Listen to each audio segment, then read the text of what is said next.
Welcome aboard everyone, it's me Cass from Cascapades. Now last week we looked at the return of cruising. Yep, cruising is back. But it's not quite back to normal, and it might not be for some time. This summer, in the UK at least, we're starting sailing with a few summer Seacations or Staycations, depending on the company and the nomenclature that they go with. Good word, nomenclature. I'm going on 2 different summer Seacations in the next few weeks. Starting off with this week, I'm going to be sailing on my first P&O cruise on P&O's Britannia. This is going to be a 3-night cruise from Southampton here in the UK. And then a couple of weeks later, I'll be doing a very similar cruise on Regal Princess from the same port, again 3 nights. So I thought I'd make a video about what are these summer Seacations? What do they involve? What am I going to be doing? What are my plans? Are they different to normal cruises? And give you a bit of my expectations on what to expect.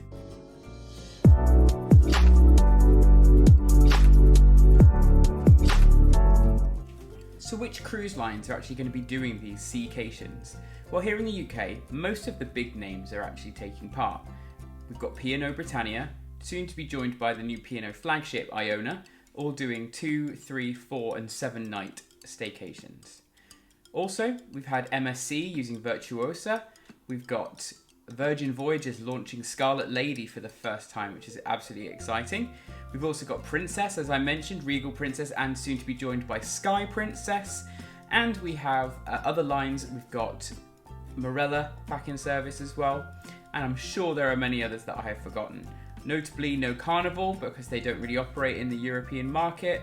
And we don't have any ships from Norwegian. They have started their relaunch in the Mediterranean, both in Athens and soon to be in Rome.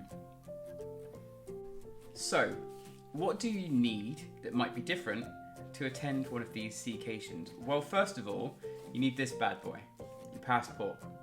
Now, mine's just in a fancy purple cover. They do come in at varieties such as reddish and the new post-Brexit blue. Now, if you're in the US, you've got your nice black passports, which I think look a lot classier. Anyway, you'll need your passport. Yes, you're not getting off the ship anywhere, but you still need your passport. It's a mandatory part of boarding, and this is the same for P&O and with Princess. I haven't looked into the other lines, as I've only really deep delved into the ones that I'm going to be sailing with. Next up, you will need to complete a health declaration. So a health declaration will be available on P&O's website in your booking 3 days before you sail. And this is just simply a case of ticking boxes to say you are not sick, you haven't been sick, you don't have anybody in your household that's got COVID, things like that. Very simple, very straightforward. If you had any of these issues, you probably wouldn't have booked the cruise. So it's a really, really easy thing. And then you can either print it off like I have, or you can just show them the completed verification on your phone when you get to the port. Now, when you get to the port, you'll also need to present one of these. This is a boarding pass. It has your name, it has the cabin number that you're assigned to, and your muster station, but most importantly, it has your arrival time and the final boarding time. Now, why is this important? You need to make sure that you're arriving at the port at or just around the arrival time. If you arrive early, you will be turned away, and you'll be expected to come back to the port in your arrival time. Don't waste your time, don't waste their time, and don't create unnecessary queues where COVID is obviously going to be a risk. Final boarding time. This is the latest you can be at the port and expect to get on the ship. If this says 4:45 and you turn up at 5 o'clock, there's every chance that that ship is sailing, but you'll be waving from the pier. We don't want that. Okay, what is next? So I have decided to print off my booking confirmation. So this is from my travel agent. I have booked through. This has everything that I booked, so I know what terminal I'm going from. All of those details, not required, but if you're like me and like to be organised, I've printed that off and kept that with me. So another thing that is mandatory for these cruises is you have to be double vaccinated. So I know in the US with the relaunch of ships like Carnival, you've got Celebrity and things like that, a lot of them are having to go by the CDC regulations, which say that 95% of passengers must be vaccinated and 5% cannot be. That is not the case in the UK. All UK Seacations, even though you're not going to ports, require full vaccination, and the second dose of the vaccine must be 14 days or more before the sailing date. So if you've just had your vaccine today, you can't sail for 14 days. It's just the rules, and you will need to provide proof. In the UK, you can use the NHS COVID Pass by logging into the NHS system online, and then it downloads a sort of an app. If you live in Wales, you can still do this. You don't have the NHS app, it's just done through the website.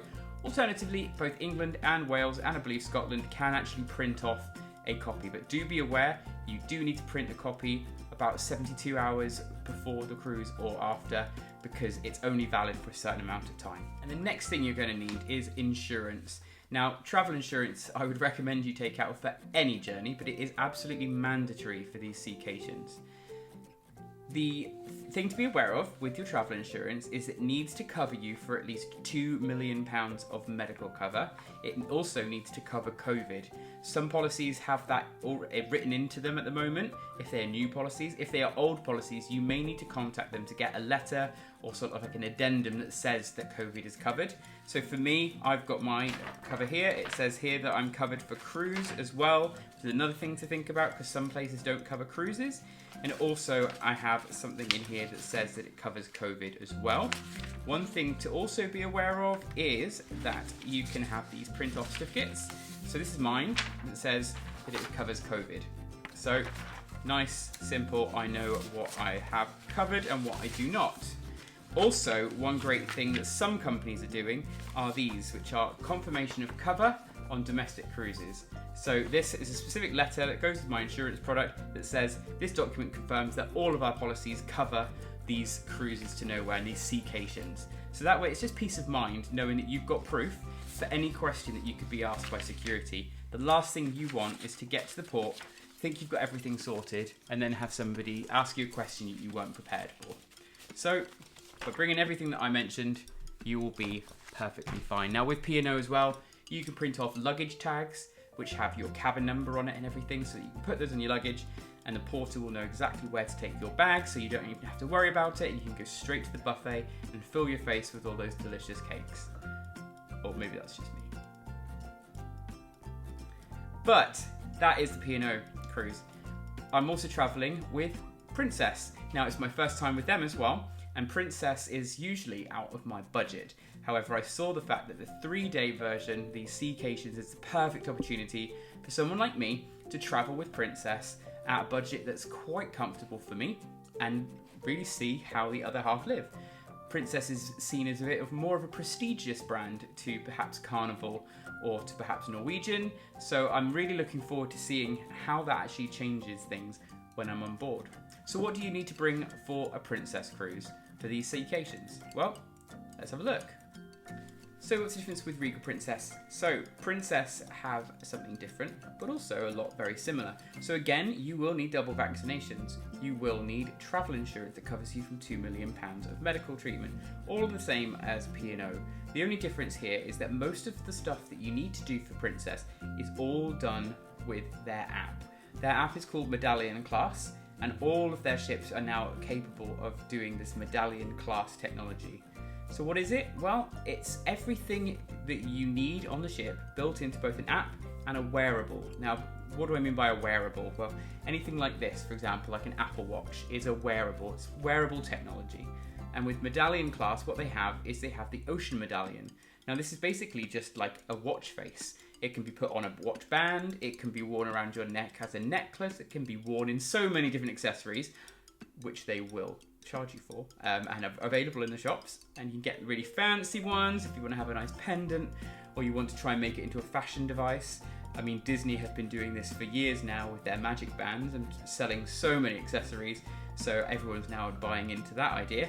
But with this little device, it can do everything you need on the ship. So before you go on the app, and if you look onto the right hand side of the screen right now, you can see an example of the app with me logged in. So you can see here, you've got all of your travel checklists are done in there, so you can tick the boxes and say, yep, I'm fine, I'm not unhealthy, I've not got COVID, things like that. You can choose your boarding times, you can choose your disembarking times, you can book restaurants, you can book spa treatments, everything is all booked within the app, and you can do it before you even board, which is amazing. Now when you're on board, it unlocks even more opportunities. So for example, from what I've heard, obviously they've not sailed yet, you can order a drink on your phone, and it doesn't matter if you move around the ship, the waiter will bring it to your location because they'll know where you are based on your wearable. Now, this may sound a little bit big brothery, but it's actually really useful. They don't get all of your information from it. It's not going to be anything too stalkery, but it does give you that convenience that you can do everything without needing to go to a desk, queue up, and obviously nowadays, after COVID, nobody wants to be stood in a queue with strangers if they can avoid it. So having this means that you don't need to. If you want to go to a restaurant for dinner, you can select a dining time and then it will just ping you when your table is ready. You don't need to worry about standing in a line, wasting your holiday queuing when you can just be sipping another Mai Tai. Now, Princess have really pushed this. There have been teething issues, especially from what I can see in the older community, and not just the older community, I'm not anti-old people, but also with people that just don't really engage with technology. They don't like change, for example. It has been a bit difficult, and it hasn't been helped by a lot of teething issues with the app. But when it works brilliantly. So I'm hoping that all of these sort of niggles are ironed out before the huge relaunch when Princess starts sailing their whole fleet. So I'm going to talk about the 5 things that I have expectations of that are going to be different on these Seacations to previous cruises. So let's talk about number 1. Number 1 is technical issues. Now, we're launching new apps. P&O don't have a specific app in a traditional sense. They have like a web app. So you go online, connect to their Wi-Fi, go to like PO Cruises, whatever, and it's got like an onboard website-based app. And obviously, as I've mentioned before, Princess have their Medallion class app. So both of them using technology. Now, it's going to be early days, things are going to go wrong. I'm expecting there to be some issues. For example, instead of having a shore excursions desk and a guest services desk and things like that, they've actually set up a specific team, at least on P&O, and I believe with Princess as well, that specifically deal with app issues. So they're aware that this is going to be a case, especially with older people. As I said, I don't have a thing against old people before anyone says anything. But older people, people who aren't so good with technology, may have some struggles getting things working or just don't want to use it. Now, I have been told that there will be the opportunity, for example, with menus, that if you really want a paper menu, you can ask for one. If you want to go and sign up for dining and things like that in person, you will still be able to do that. So it's not a case of get a new phone or don't cruise with us. They're aware that things are difficult for others and people just don't necessarily want to. I know a lot of people on forums and cruise groups who say that going on a cruise, the whole point for them is disconnecting from the world. They put their phone in the safe and then they don't touch it until they disembark. And as much as that sounds like a type of paradise, I love my phone too much. And if I didn't have my phone and my tech, I wouldn't be able to make great videos for you guys. So I'm gonna have my phone on me regardless. And I think I'm quite an early adopter. I quite like technology, so I'm very much looking forward to trying it and seeing how it makes things different. Does it make it better? Does it make it worse? Well, I'm going to predict, for me at least, it's going to make things better. But we'll talk about that after the cruise. Technical issues I think could happen. Things like the app crashing or losing people's information. And by losing information, I don't mean in a scary way. I mean sort of you go to book a dining table and it's lost it, or you've booked something earlier in the day and it wipes somehow. These sort of things I can see happening. They're easy fixes, but they're also easy to happen. So these are things that I expect to happen on the first few cruises until things get normal again. Number 2, availability. So these ships are sailing at reduced capacity. At last check, P&O are sailing at about 60% capacity, and I believe the same for Princess, maybe 50% capacity. If anyone knows the specifics, just write it in the comments so let me know. But yeah, with this availability, it's easy to think, oh wow, there's going to be so much space, there's going to be so much more availability for things. But when capacity is lessened, you have to then think about social distancing as well. So in the theatres, yes, half as many people are on board, but there are also going to be half as many seats available, because between every party they will have to rope off seats. So I anticipate there could be really big problems with availability. Anybody who decides to wait until they're on board to book things like entertainment or specialty dining may end up being disappointed because of the people who've been able to book it in advance. Number 3, muster experience. Now, I'm sure many of you, like me, have been following the vlogs and blogs and stories of all of the cruise restarts in the US, and one of the big things that's come out of COVID is the muster process changing. Now with Carnival, and I believe with Royal Caribbean and with Princess, they are getting rid of the traditional muster system. You don't have to all gather up in a theatre, watch a performance of a muster, watch somebody putting on a life jacket and then checking in.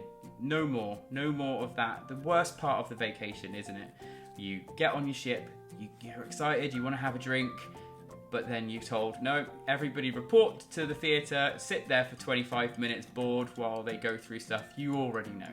We all hated it, and this has proven it was completely unnecessary when they wanted to change it.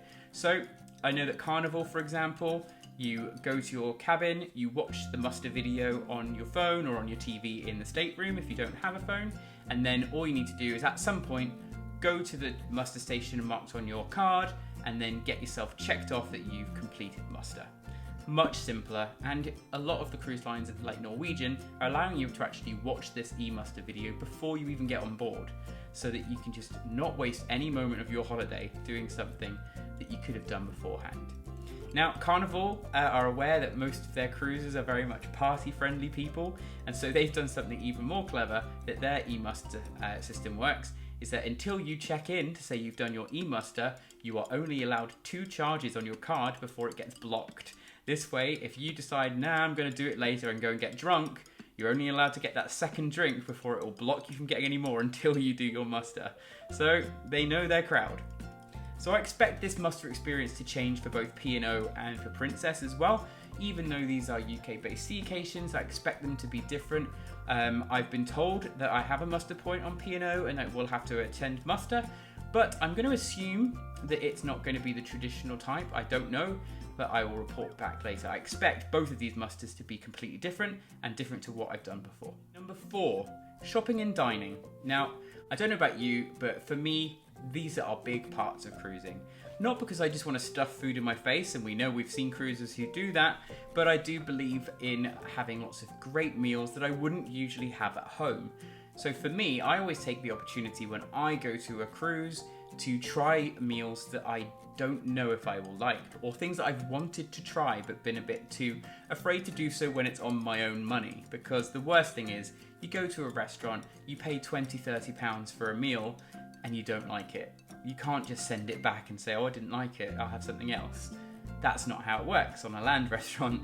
If it does, it only works because you're being probably quite rude. But on a cruise, it's fair game. If you see oysters and you think, ooh, never tried oysters before, they've always creeped me out, perfect time to try it, because if you don't like it, you've tried it, they'll take it away and they'll bring you something else from the menu. So I love dining on a cruise ship. It opens up my horizons to so many new things. Shopping as well. I like the fact that you've got a mix of sort of the duty-free shops that you would find at an airport, but also you'll find cruise-specific shops that will sell nice sort of cruise souvenirs for friends and family, things to remember the ship and things like that. And I expect these things to change. So dining, I know that you have to book in advance for a lot of restaurants. I think that the capacity will be lower. I think they'll see a lot more freedom dining or anytime dining, depending on how you see it on different cruise lines. I think that we're going to see a lot less people doing things like early and late seating, but also strangers not sitting in grouped tables. So in the old days, if you had early or late seating and you were traveling, say, as a 1, 2 or 3, come up to the restaurant, you could end up seating at a table of 8 with another family that you don't know and having to eat with them for the whole cruise. Some people love this, it's part of the highlight of their cruise, they like to meet new people. I can't think of anything more horrifying than having to sit through dinner for every day in a week with strangers, and that's just me, that's my personality. I prefer to be cruising and enjoying my cruise with the people I came with. So I expect that most parties will be sat with their own group, and I think that we're going to see more freedom dining. Now, Iona, when that comes into service, is P&O's first ship that is entirely freedom dining. There is no early and late seating, and I think that this is something that's going to get phased out. I don't think it'll ever get completely gone because there are so many cruisers who think that it's an integral part of cruising, but I do think freedom or anytime dining is on the rise, and I think we're going to see that be the majority in future. Shopping, I think, is going to change slightly with the Seacations and with the COVID response. I think with the lower capacity, there's going to be a capacity limit for the shops. It'll be maybe like we see in the UK here, where we'll see a sign that says maximum 6 people in the shop at a time. I think we'll see that. I think we'll have hand sanitizers on the outside of the shops for everybody to use. And I think there'll be less of a sort of a jumble sale moment. I know we've all seen it on cruises where they say $10 sale, everything's $10 and there's stuff all over the tables. I don't think we're going to see anything like that because I don't think they're going to want to encourage people to gather. So I might be wrong, but we will find out. And finally, number 5, entertainment. Now, I'm being glad to see that both P&O and Princess are offering their full range of entertainment on these Seacations. So they've got the Broadway style shows, they've got comedy, they've got all of these things. And I have been told and informed today that the deck games are still available on P&O and things like that. So shuffleboard, things like that are still available. You may just need to go and ask for the equipment rather than them just being left out. So you can still do all those things. So I do expect there to be changes though. I think entertainment is going to have to be pre-booked. I don't think you're going to be able to just rock up to the event and take a seat. That's not going to be a case. I know, for example, with P&O, the entertainment, you get given allocated seating now because I've got mine already for some events that I'm going to be going to. So that's going to be the new norm, and that gives them time to rope off seats. So, for example, if they know that there's going to be a 2 people and then a 3 people, they know we'll set up the seating to be like that with 2 spaces in between to separate those parties. So it gives them time to prepare. That does mean as well, though, that there are going to be more people having to work in these theatres to get the seating ready, to get the cleaning done, to get everything up and running. So I imagine, I may be wrong, that the entertainment will be more spread out. So the early show will be earlier, the later show will be later, so there's more time to clean and get everything set up between the 2. I think there will be some entertainment will be less, like anything that involves getting up close to people, for example. I know, for example, some of the cruise lines for their dancing are doing dance to a CD rather than to a live band, because it's just safer at the moment to have everything coming through without getting as many, more people involved. So that's something I expect to be different. I'm looking forward to trying some of the entertainment. P&O, for example, one of the things that really got my eye is that they do archery. I'm hoping that that's going to be something that they'll be going to be doing because it's something I've always wanted to try. What better way to do it than on a ship? So yeah, if you see some maniac getting shot in the eye, it's probably me. I hope you enjoyed the video. If you did, then please do like and subscribe.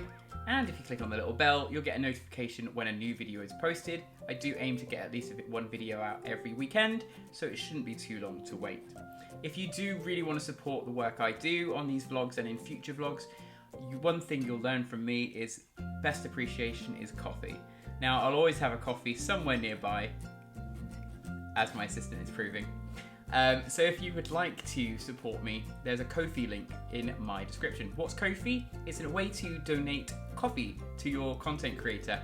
It's not always coffee. It's basically the cost of a coffee is the default donation. So it's about $3.